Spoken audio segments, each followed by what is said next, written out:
ఎన్నికల్లో టీడీపీ ప్రభుత్వాన్ని ప్రజలే ఏర్పాటు చేయబోతున్నారని నెల్లూరు జిల్లా ఉదయగిరి టీడీపీ అభ్యర్థి కాకర్ల సురేష్ అన్నారు. అలాగే ప్రజల్ని వైసీపీ నేతలు బెదిరిస్తున్నారని, ఉదయగిరి వైసీపీ అభ్యర్థి రాజగోపాల్ రెడ్డి ఓటర్లని భయభ్రాంతికి గురి చేస్తున్నారని ఆరోపించారు. టీడీపీకి ఓటు వేస్తే ఊరు నుంచి తరిమేస్తామన్న రాజగోపాల్ రెడ్డి వ్యాఖ్యలపై ఈసీకి ఫిర్యాదు చేస్తామన్నారు.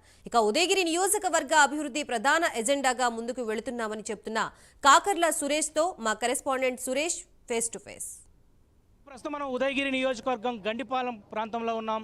అయితే ఎన్డీఏ కూటమి అభ్యర్థి కాకర్ల సురేష్ ప్రచారంలో ముమ్మరంగా ముందుకెళ్తున్నారు. ప్రజల్లో మంచి స్పందన లభిస్తుంది. ఇప్పటికే ఉదయగిరి నియోజకవర్గ వ్యాప్తంగా 8 మండలాల్లో కూడా ప్రజలు కాకర్ల సురేష్ వైపే ఉన్నట్టుగా ఇప్పటికే తెలుస్తూ ఉంది. ఈ నేపథ్యంలో గండిపాలెం ప్రాంతం అంతా కూడా ఈరోజు ఆయన పర్యటిస్తున్న పరిస్థితి కనబడతా ఉంది. మనతో పాటు కాకర్ల సురేష్ ఉన్నారు. ఒకసారి ఆయనతోనే మాట్లాడదాం. సురేష్ గారు చెప్పండి, ఈరోజు ఉదయం నుంచి కూడా మీ షెడ్యూల్ దాసరిపల్లి నుంచి స్టార్ట్ అయింది, ఏదైతే గండిపాలెంతో ఎండ్ అవుతుంది. ఉదయం నుంచి కూడా నిరంతరంగా ప్రజల్లోకి వెళ్తున్నారు. ఏదైతే సైకిల్ గుర్తుతో ఏదైతే ఎన్డీఏ కూటమి అభ్యర్థిగా మీరు నిలబడుతున్నారు, ప్రజల నుంచి ఎలా స్పందన వస్తుందండి? స్పందన బ్రహ్మాండమైన స్పందన ఉందండి. అంటే వారితో నాకు ఇంతకుముందు నా అనుబంధం దాదాపుగా నేను 2 సంవత్సరాలకి తిరిగి ఉన్నాను చాలా విలేజ్ల్లో. వెంగళరావు నగర్ అయితే మనం 4-5 సార్లు వెళ్ళడం జరిగింది. గండిపాలెం చాలాసార్లు వచ్చి ఉన్నాను. అంతకుముందు దాసరపల్లి కానీ అన్ని గ్రామాలు కూడా మనం చాలాసార్లు వెళ్ళడం జరిగింది. రికగ్నైజ్ చేస్తున్నారు, ఫేస్ రికగ్నైజ్ చేస్తున్నారు. సో ఎవరి కాకర్ల సురేష్ అనేది రికగ్నైజ్ చేస్తున్నారు. తర్వాత వారి సమస్యలు మొత్తం చెప్పుకుంటూ ఉన్నారు. ఒక్కొక్క సమస్య ప్రతి కుటుంబంలో కూడా సేమ్ ఒకటే సిమిలర్ సమస్యలు ఉన్నాయి.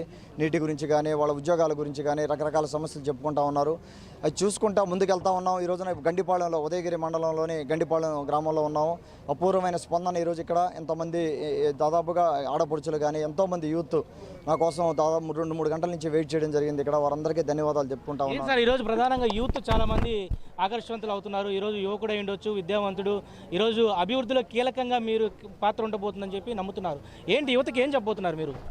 యూత్ అందరూ కలిసి రేపు మే 13వ తారీఖున ఇది ఒక పెద్ద నిర్ణయం జరగబోతూ ఉంది. యూత్ అందరూ కూడా దాదాపుగా 100% యూత్ అందరూ ఫ్రస్ట్రేటెడ్గా ఉన్నారు. ఏమీ లేదు, కేవలం వాళ్ళు ఇక్కడ చదువుకుంటున్నారు. ఉదయగిరి నియోజకవర్గంలో 10th క్లాస్ అవ్వచ్చు, ఇంటర్మీడియట్ అవ్వచ్చు, డిగ్రీ అవ్వచ్చు. వాళ్ళు కష్టపడి చదువుకుంటున్నారు. 1 క్వాలిటీ ఎడ్యుకేషన్ లేకుండా ఉంది. 2 వాళ్ళకి ఉద్యోగాలు వచ్చే మార్గం లేదు. బయటికి వెళ్ళి కంపీట్ చేసే పరిస్థితులు లేరు. కొంత అప్స్కిల్లింగ్ చేయాల్సిన అవసరం ఉంది. ఇంట్లోనే ఉండిపోతూ ఉన్నారు. పేరెంట్స్కి భారం అయిపోతూ ఉన్నారు. పేరెంట్స్ వాళ్ళని ఇంకొక పక్క చూస్తే వ్యసనాల బారిన పడిపోతూ ఉన్నారు. ఒక రకమైన ఫ్రస్ట్రేషన్లో ఉన్నారు. కాబట్టి హోప్ ఒక చేంజ్ కోరుకుంటా ఉన్నారు. వాళ్ళు క్లియర్గా కూడా ఏం జరిగిందో చూశారు, అబ్జర్వ్ చేశారు. ఉదయగిరి నియోజకవర్గంలో 8 మండలాల్లో స్వాతంత్రం వచ్చినప్పటి నుంచి కానీ మనం ఈ రీసెంట్గా లాస్ట్ 40 yearsలో కానీ ఏం జరిగిందో చూశారు.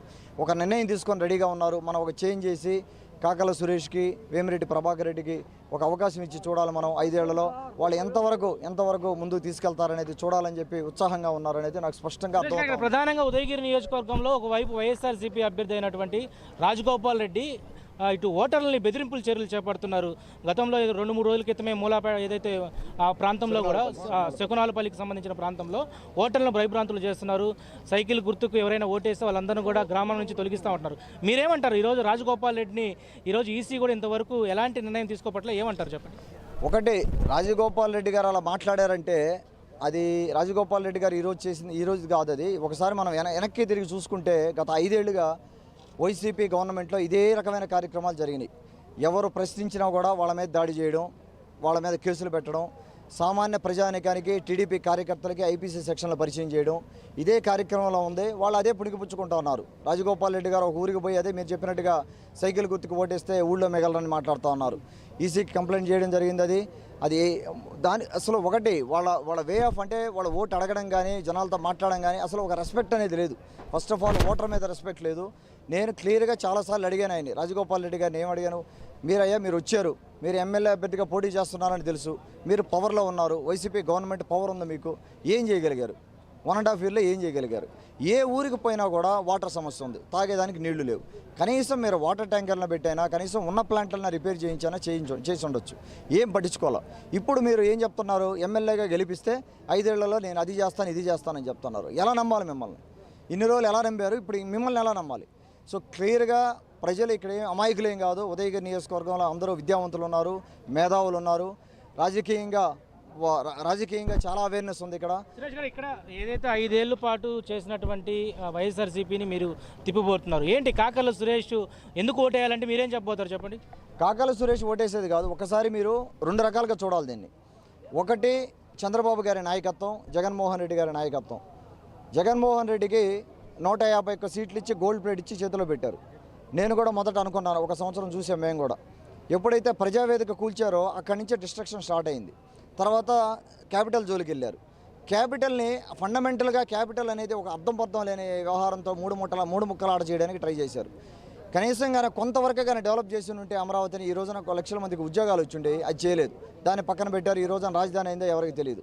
పోనీ ఎక్కడైనా ఊళ్ళలో డెవలప్మెంట్ చేశారా, ఎక్కడైనా ఊర్లు డెవలప్ చేశారా? దాదాపుగా 400 గ్రామాలు ఇక్కడ ఉదయగిరి నియోజకవర్గంలో ఉన్నాయి. ఊర్లు డెవలప్ చేశారా అంటే లేదు. కంపేరిటివ్ చూసుకుంటే మన టీడీపీ గవర్నమెంట్లోనే సీసీ రోడ్లు కానీ రకరకాల డెవలప్మెంట్ కార్యక్రమాలు అయ్యాయి ఇక్కడ. ఒకటి పార్టీలు కంపేర్ చేసుకున్నా కూడా ప్రజలు క్లియర్గా ఆలోచన చేస్తూ ఉన్నారు, ఏ నాయకుడు వస్తే మన భవిష్యత్తు బాగుంటుంది, పిల్లల భవిష్యత్తు బాగుంటుందని. తర్వాత క్యాండిడేట్స్ కిందకి వచ్చేసరికి కాకాల సురేష్ బెటరా, మేకపాటి రాజగోపాల్ రెడ్డి గారు బెటరా అనేది ప్రజలు ఆలోచించుకుంటా ఉన్నారు. నేను గత 2 సంవత్సరాలుగా నేనేమి టికెట్ ఆశించి ఇక్కడ మొదలుపెట్టలేదు. కాకల్లా చారిటబుల్ ట్రస్ట్ అని ట్రస్ట్ పెట్టుకొని బ్యాక్ హోమ్ వచ్చి అమెరికా నుంచి ఇక్కడ మూవ్ అయిపోయి 2.5 సంవత్సరం క్రితం మా శక్తి మేరకు ఫ్యామిలీ ఫండ్స్ తోటే మేము కార్యక్రమాలు మొదలుపెట్టి కొన్ని మాకు వీలైనన్ని ప్రాబ్లమ్స్, తెలిసిన ప్రాబ్లమ్స్ అడ్రస్ చేయడం జరిగింది. నేనేం చేయగలనో చూపెట్టాను. నేను పరిచయం అయ్యాను, అందరికీ తెలుసు నేను ఎవరో, నేనేం చేయగలనో తెలుసు, వాళ్ళ నా కెపాసిటీ తెలుసు. దాన్ని చూసుకొని రాజగోపాల్ రెడ్డి గారు పరిగెత్తి చేయగలరా, నేను పరిగెత్తి చేయగలరా? నేను ఎమ్మెల్యే పదవిలాగా ఆశించరాలే, ఉద్యోగం చేయడానికి వచ్చాను, నాకేం వ్యాపారం లేదని క్లియర్గా చెప్తా ఉన్నాను. నాకు ఎక్కడ ఇళ్ళు కూడా లేవు, వింజమూరులో తప్పితే నాకు ఇళ్ళు కూడా లేవు. నేను వింజమూరు నుంచే ఉంటాను, ఇక్కడ అందరికీ అందుబాటులో ఉంటాను 5 ఏళ్ళు. చివరిగా పోలింగ్ సమయం దగ్గర పడుతుంది. ఏదైతే 13 అతి త్వరలోనే రాబోతుంది. ఉదయగిరి నియోజకవర్గ ప్రజలందరికీ ఏం చెప్పబోతున్నారు, ఎలాంటి భరోసా ఇవ్వబోతున్నారు చెప్పండి. క్లియర్గా 2వ నెంబర్ డిసైడ్ అయింది బ్యాలెట్ పేపర్లో. వేమిరెడ్డి ప్రభాకర్ రెడ్డి గారికి కానీ నాకు కానీ 2వ నెంబర్ మీద మొత్తం ఉదయగిరి నియోజకవర్గంలో 8 మండలాల ప్రజలు గుద్దబోతూ ఉన్నారు. ఒక గుద్దుడు గుద్దబోతున్నారు. మే 13న మొత్తం అందరినీ కట్టగట్టి బయటికి పంపించడానికి రెడీగా ఉన్నారు. ఎటువంటి డౌట్ లేదు నాకు. మెజారిటీ ఎంత వస్తుందనే క్వశ్చన్ మాత్రమే ఉందంతే. ఇది మొత్తానికి ఉదయగిరి నియోజకవర్గ ఎన్డీఏ కూటమి అభ్యర్థి కాకర్ల సురేష్ విజయం తథ్యమంటున్నారు. రానున్నటువంటి ఎన్నికల్లో ఖచ్చితంగా కూడా భారీ మెజారిటీతో కాకర్ల సురేష్ గెలుస్తూ ఏదైతే విద్యా, ఉపాధి, వైద్యం పట్ల కూడా ఆయన ముందడుగు వేసేందుకు కూడా సిద్ధమైనట్టుగా తెలుస్తూ ఉంది. ఇది ప్రస్తుతం కాకర్ల సురేష్ తాజా అప్డేట్స్. కెమెరా పర్సన్ వెంకయ్యతో నరేష్, ఉదయగిరి.